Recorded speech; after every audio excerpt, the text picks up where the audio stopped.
potpourri here. Get your calls in a sec. Two things that really happened of note this weekend, then I got 5 or 6 little things I'll throw at you that you chew on. Number one, it was a good performance by Cleveland. It's almost like they needed to get off to a good start with all the new players. They did not play on Friday night when they beat the Hawks. No big deal there. They did play yesterday in Boston against the Celtics, and they really blew Boston out of there, won by like 25 points. Celtics just really struggled for whatever the reason, and obviously a good performance there all the way around by Cleveland. They good production out of the 2 kids from L.A. George Hill did a good job. Rodney Hood had 16 off the bench and 19 minutes of playing time. You can tell LeBron is into it right now. That Altman did an excellent job with this trade. And I said all along that I thought the one thing that would bother me about trading with the Lakers is why would the Cavaliers help the Lakers clear up cap so they can make a run at LeBron? And then I said when I discussed that last week, well, they must know LeBron's not going to go there. I'll go the other way. Right now, I've thought about it, and maybe I was wrong on both counts. Maybe they did this, and maybe the end result's going to be that's going to hurt the Magic, and going to hurt Magic and the Lakers. Maybe the Lakers did the Cavs a huge favor. They gave them 2 young, enthusiastic players that might convince LeBron to stay in Cleveland. They might play well, get back to a conference final, an NBA final. They have the number. They have a high pick. Don't forget that's Brooklyn's pick. So in essence, although Magic says we cleared cap space and now we can make a run at getting 2 players this offseason, maybe in essence by trading those 2 guys to the Cavs, which you think maybe why would the Cavs pave the way for LA to get a run at LeBron with the finances? Maybe the other way. Maybe the Lakers said, geez, maybe they made the error, and why are they doing this to help Cleveland do their thing? So from that standpoint, that is a little weird, and maybe that will be the end result. But a good performance all the way around for Cleveland right now. They did a nice job. Let's see how they play here this next week. They have a tough game tomorrow night in Oklahoma City. Westbrook's got a bad ankle. Anthony hasn't played either. I don't know. I'm assuming they'll play tomorrow night. They didn't play last night.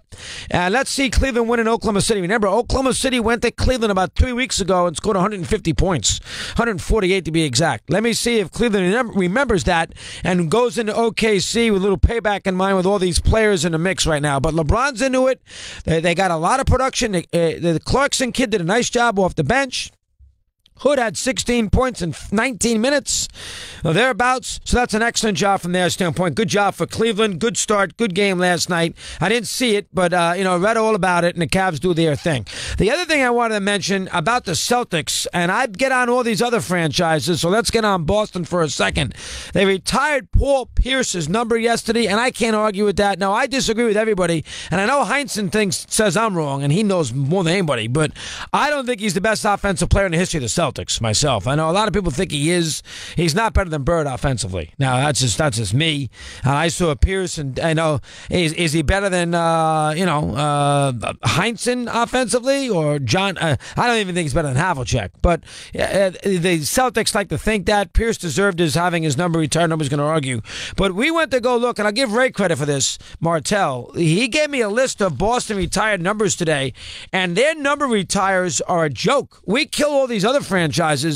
These are the Boston Celtics. I'm going to read you their number, that their players who have been retired, and then I'm going to go through with the ones who should be retired and the ones who should not be.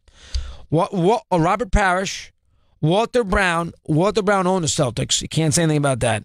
Auerbach, DJ, Russell, JoJo White, Cousy, Heinsohn, Tom Sanders, Havlicek, Lustakov, Cowens. Lustakov's number is not really retired, but they got a little number. They got his name up there in the banners because his number was Cowens' number.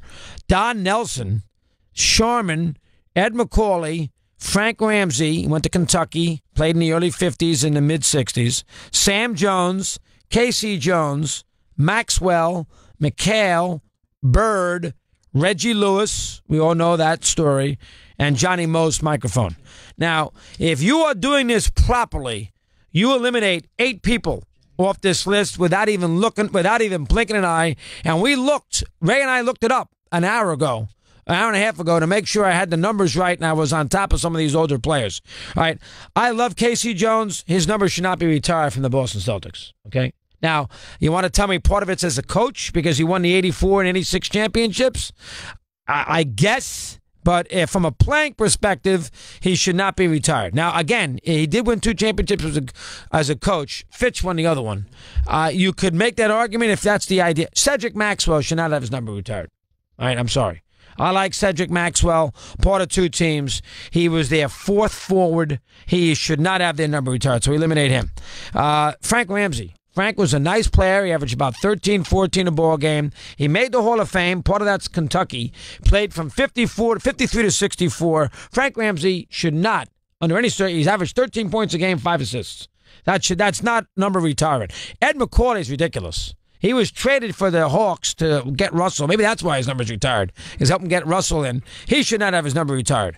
Don Nelson is absurd. How is Don Nelson, because he hit a jump shot against the Lakers? How is his, that hit the top of the rim and bounced 3 feet in the air and then came down? How is his number retired? That's ridiculous. Jim Lostikoff, we looked at him. His name should not be anywhere near the Boston Garden. That's ridiculous. Sanders. Now, he was a very nice player and a good forward, center, the whole bit. He averaged 11 points a game. I'm sorry. He averaged 11 points a game in a 5-year period. You should not have your number retired for 11 points a ball game. I mean, who's next? Paul Silas? I mean, that's ridiculous. He's the Boston Celtics. He should not be in the mix there. JoJo White. And I did an hour on JoJo. I love JoJo White. He's not in the Hall of Fame, number 1. Number 2, JoJo, there's only 2 members of that team from the early 70s who should be in. That's Havlicek and Cowens. JoJo's a third wheel. I would not put JoJo White in the Celtic Ring of Honor myself. And this is hard for me to tell you this, and I could probably be convinced I'm wrong. I'm not sure if I'm putting Dennis Johnson in there either. Now, he's in the Hall of Fame, and DJ won 2 titles, and I'm a huge DJ fan. So I could be convinced on him, but the others, I didn't see the 50s guys play. I saw the rest of them play. I didn't see Casey Jones play, but I saw Maxwell play. Obviously, I saw Don Nelson play. I saw Dennis Johnson play. I didn't see stats. None of these guys should be in the Hall of Fame. So the Celtic retired numbers should be Parrish, Brown, Auerbach, Russell, Cousy, Heinsohn, Hondo, Cowens, Sharman, Sam Jones, McHale, Bird, Reggie, and maybe DJ. That's it. And now I got Pierce. That's it. Anybody who tells you anything differently doesn't know this. And that includes Heinsohn, who I love, who was on here about a month ago. Anybody who tells you anything differently, they got the Celtic pom-poms out. I'm looking at this as you basically on retirement scenarios. So that's number 2 I wanted to get to today. Colts made a good move. Frank Reich will do a good job there.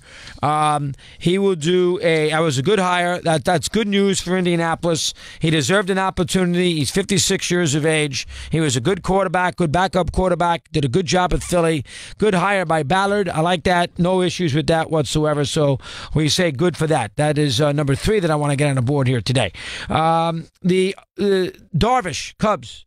Now, this is the one move that's been made so far of big note with the free agency. Who knows on J.D. Martinez? Boris is getting nervous. He met the Diamondback owners this week, so it sounds like Arizona's got a chance if they can figure out a contract that works for the Diamondbacks. Darvish got 6 years, 126. Now, it's weird about Darvish. He'll be their 3rd starter. They got Quintana there. They got Lester there. They got Kyle Hendricks there.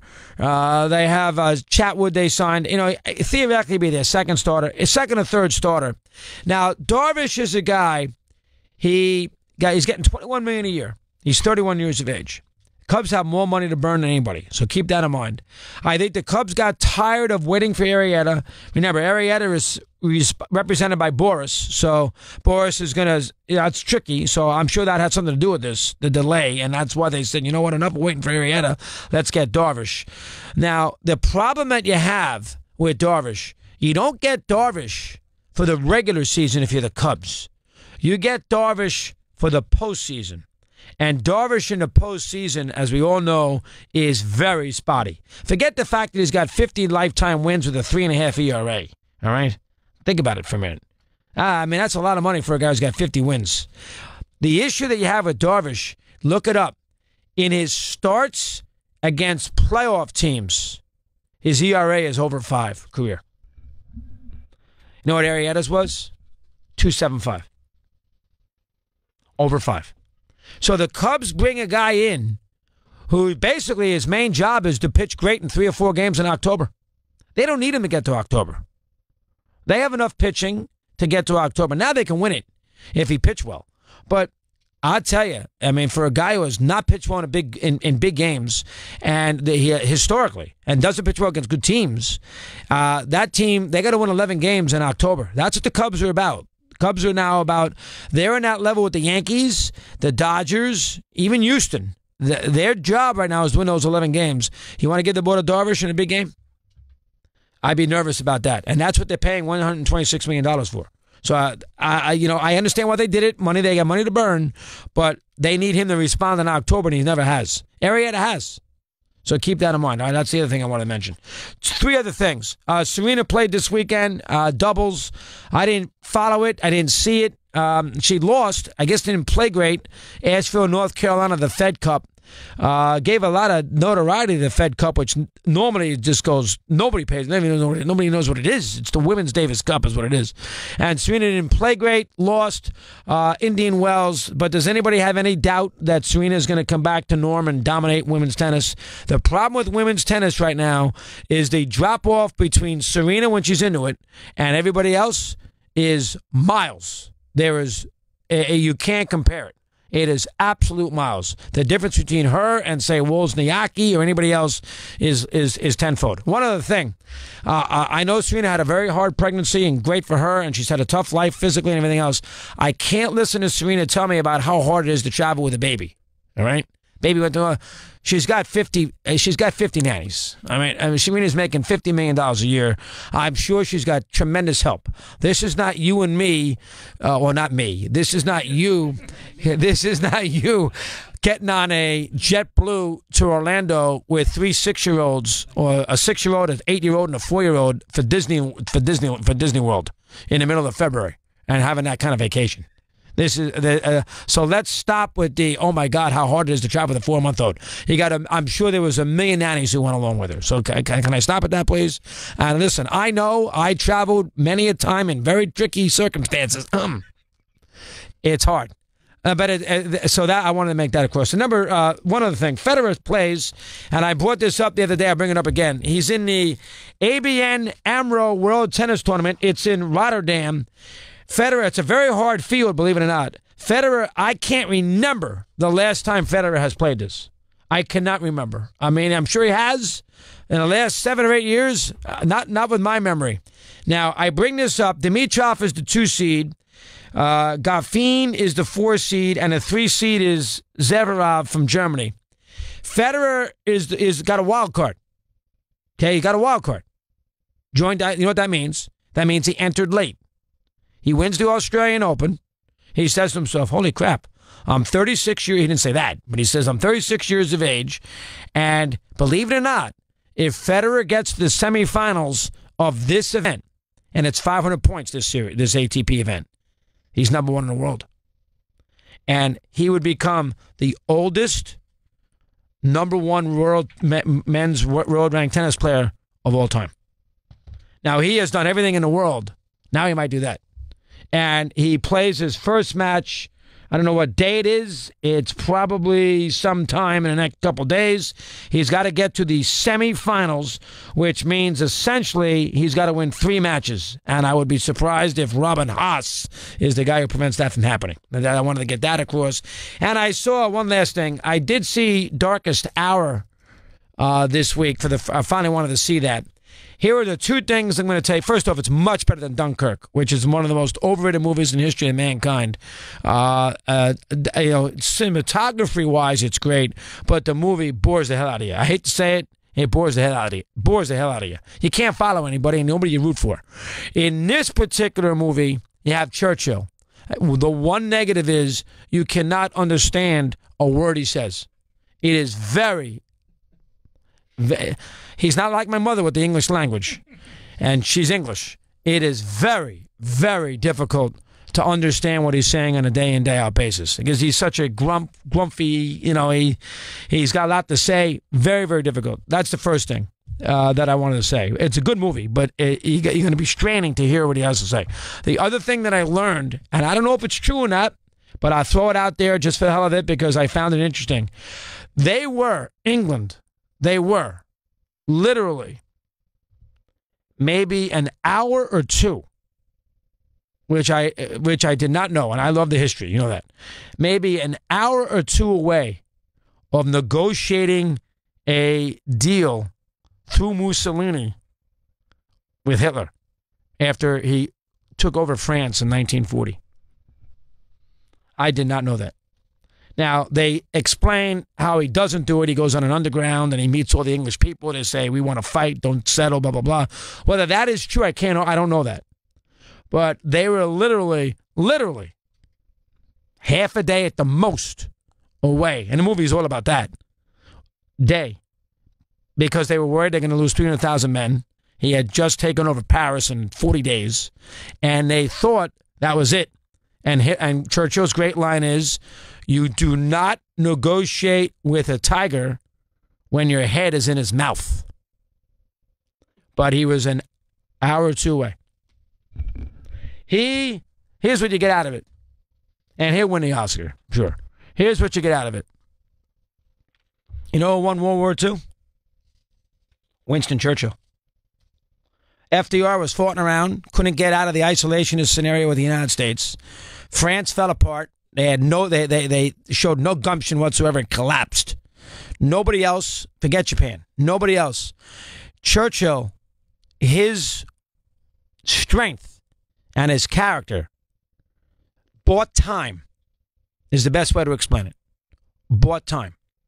And by that buying time, we beat the Nazis. That's what you get out of it. Need to see it. That's your history lesson. Eddie, you don't know what World War II. We'll get Tori in here. Does Tori know about World War II? What years it were? Luckily, he's out for the 4:30 update. We're taking time out. We continue here on Mad Dog Unleashed. Don't go away.